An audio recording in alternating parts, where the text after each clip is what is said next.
All right, we're back here playing Der Weltkrieg here on a Saturday. As you can see, we're up on the nice overview of the second floor. So far it has been going pretty fun, actually. I got switched teams because we were missing someone today. So instead of the Austro-Hungarians, I have given over all of the Austro-Hungarian forces to my former teammate, and I am handling the Russians in Galicia, which is kind of a big job, but I feel like I've been doing really well. I have punched forward, really making the Austro-Hungarian player think about everything, mainly. I've made some holes in the line, and it's pretty fun to play the other side with a larger force.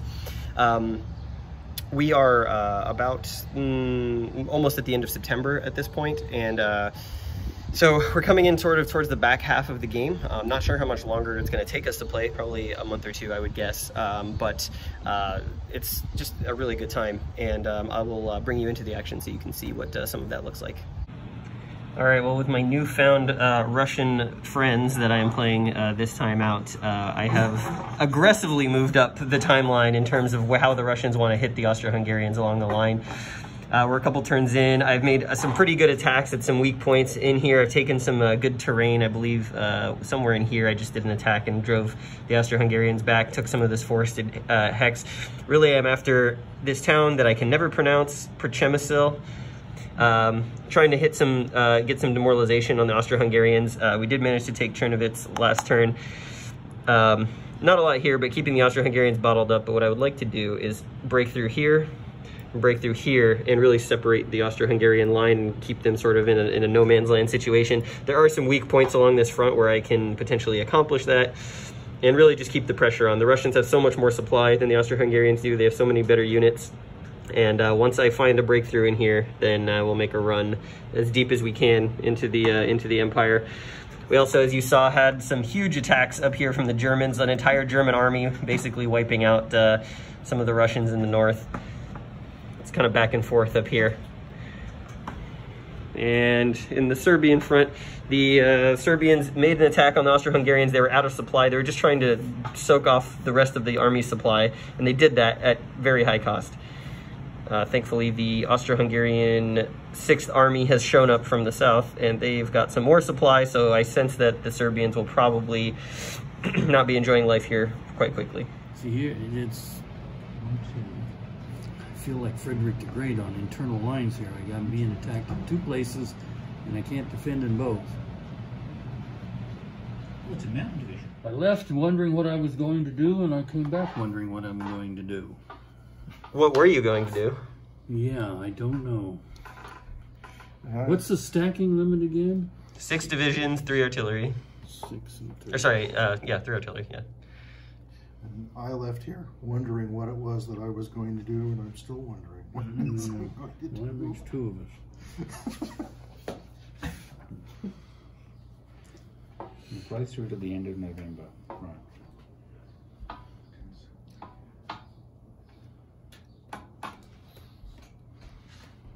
My problem is I'm overwhelmed here in the south. German army. Where's the attack? Right here on this one in the center. Ouch. 64 combat strength? I believe so, yeah. Oof. I'll add it up again, but I think he's got 15 in there. Where's your HQ? Oh, you moved your HQ down, I see. Yeah. Yeah. Well, you do have cavalry.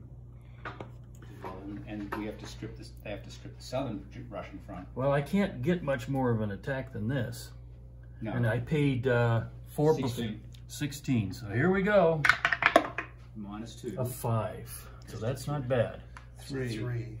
So that's 7 and 7 and 2 is my calculation. 7 and 2. So that's 9. 9. I just made it. 9.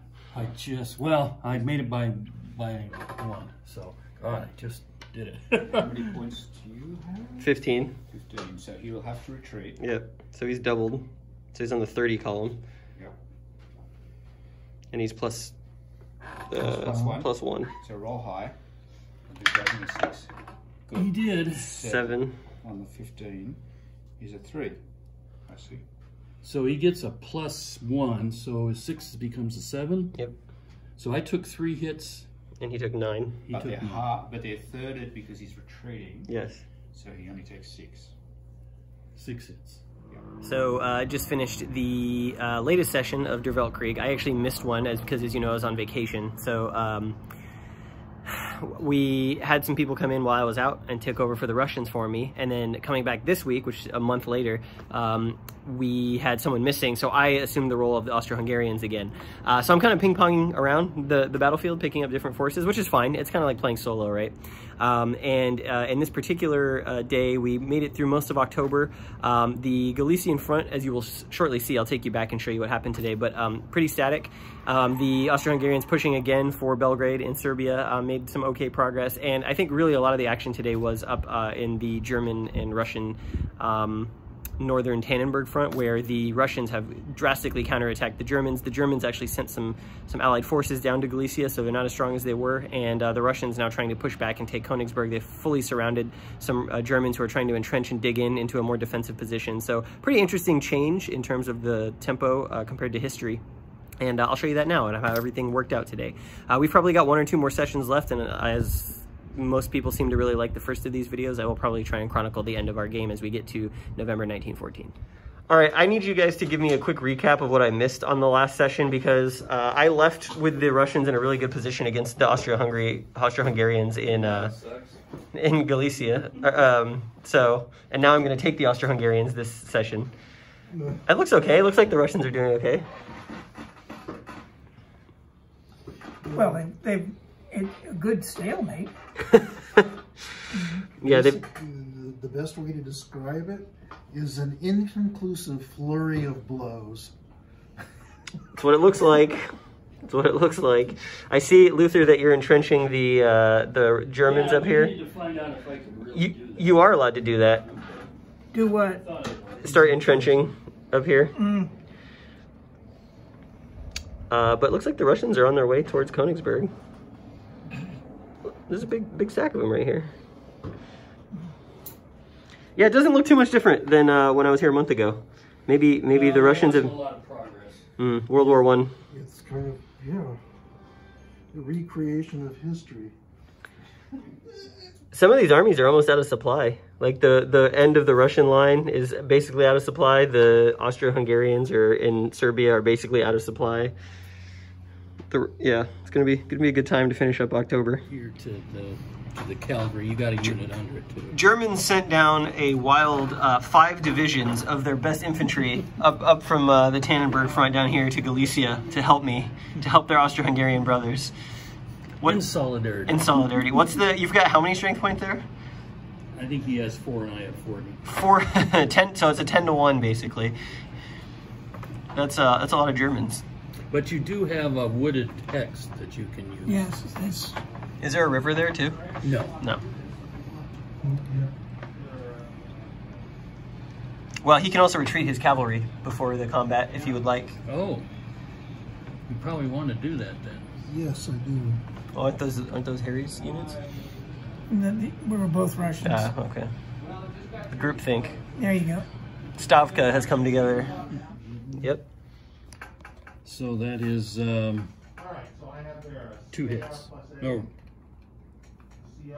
4 hits. 4 hits. Okay, 4 hits. 4 hits. Yeah, that's enough to get him to retreat. So he's going to roll back at double.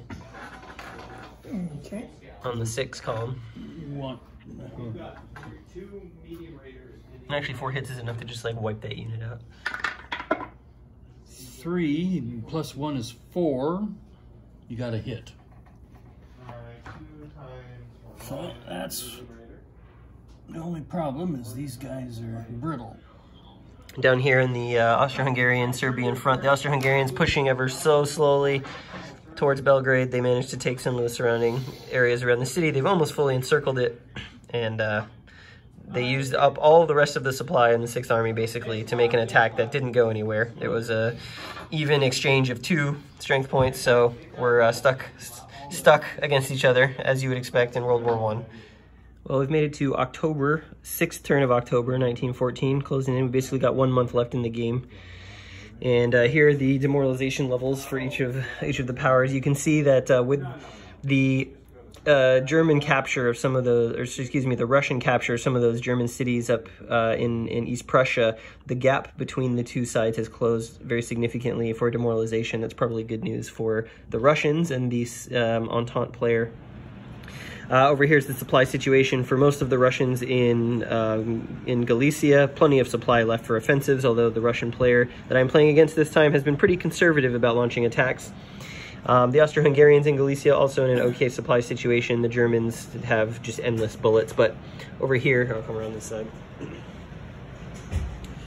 The Serbian front has seen the Austro-Hungarians down to their last few bits of supply, and the one attack that I was going to make this turn that I told you about that was trying to push them out of the suburbs here just failed. So we couldn't get a full encirclement of Belgrade, and now the Austro-Hungarians, they basically have enough supply for maybe one more big push attack, but it's going to be a tough road to get into the city proper at half strength once they're out of that supply. Here's the Galician front. The Russians have actually been spending a lot of time moving through this really tough terrain very slowly. They're trying to get down here south of the Carpathians because that will add demoralization points to the Austro-Hungarians every turn. Austro-Hungarians racing to kind of try and cut them off. They fell back sort of here in the south in Galicia, just they realized they weren't going to be able to hold that with how thin their forces were. So they're trying to pull back and make sort of some line of defense here along the passes that come out of the mountains. But otherwise, it's been pretty quiet. The Russians afraid to commit. And obviously, you saw the Germans come in this turn. They wiped out an entire division of Russian units, and they're trying to roll up that left flank and give the Austro-Hungarians something to cheer about. All right, finally up here, look at the Königsberg front. The Russians have put a halt to the German counterattack here and have surrounded most of the small units here. The Germans in the process of entrenching. We just had a huge attack. It was like 62-10, and the Russian player rolled 2 1s in a row.